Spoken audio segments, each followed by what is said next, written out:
Boa tarde. Bem, eu recebi um e-mail hoje me perguntando quais vícios poderiam impedir o processamento de uma ação de uso capião, seja judicial ou principalmente extrajudicial. Eu comentei, fiz um comentário num outro vídeo, foi por isso que a pessoa me perguntou a respeito de um vício que sobreveio a notícia de um vício dentro do procedimento de uso capião extrajudicial, aonde o registrador indeferiu e encaminhou esse pedido diretamente para o judiciário. Por que eu gostaria de comentar mais detalhadamente sobre os vícios? Por quê? Porque os vícios na posse, eles vão transformar a posse em injusta. E eu trouxe três importantes denominações para ilustrar esta resposta.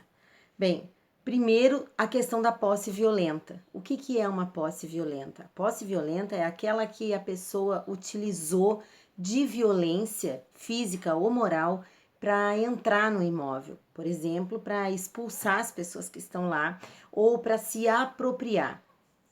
Quando acontece esse tipo de situação onde o sujeito se apropria com violência da posse, isso equipara-se a uma violência material. Isso torna a posse injusta.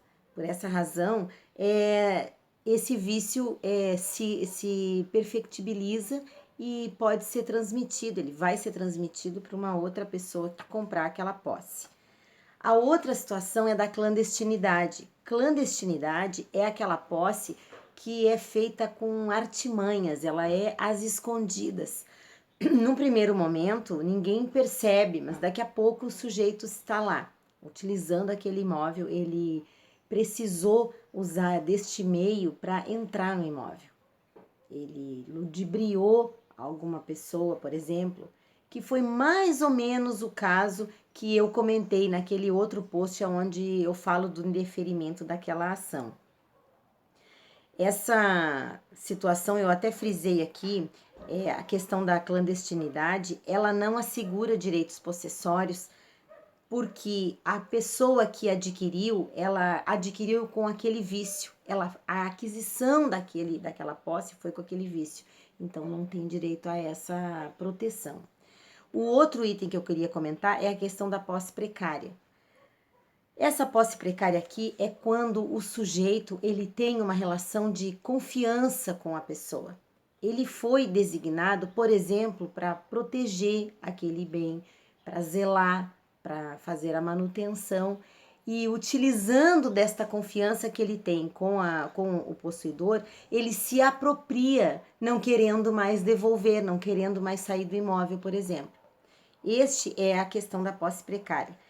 A posse, nós precisamos entender, seja na uso capião extrajudicial ou judicial, eu até fiz também um outro comentário, assim, que eu sempre comento, ela precisa ser uma posse qualificada com elementos sem vícios. Aqueles elementos da posse que a gente precisa observar, de posse mansa, pacífica, pública, contínua, elas não devem estar, não deve haver nelas estes requisitos que eu comentei agora, para que nós não soframos um indeferimento da nossa ação em razão disso. E como que nós descobrimos esses vícios, né? Bom, nós temos que conversar com o nosso cliente olho no olho. Por isso, eu sempre recomendo uma reunião pessoal, com todos os documentos que a pessoa tem, uma conversa longa para descobrir como que ela entrou, como que foi feita a negociação, se na cadeia possessória, como é que houve isso, o caso em concreto é que vai dar o tom para isso. Mas a gente só consegue descobrir isso nos reunindo com o nosso cliente, conversando com ele e descobrindo.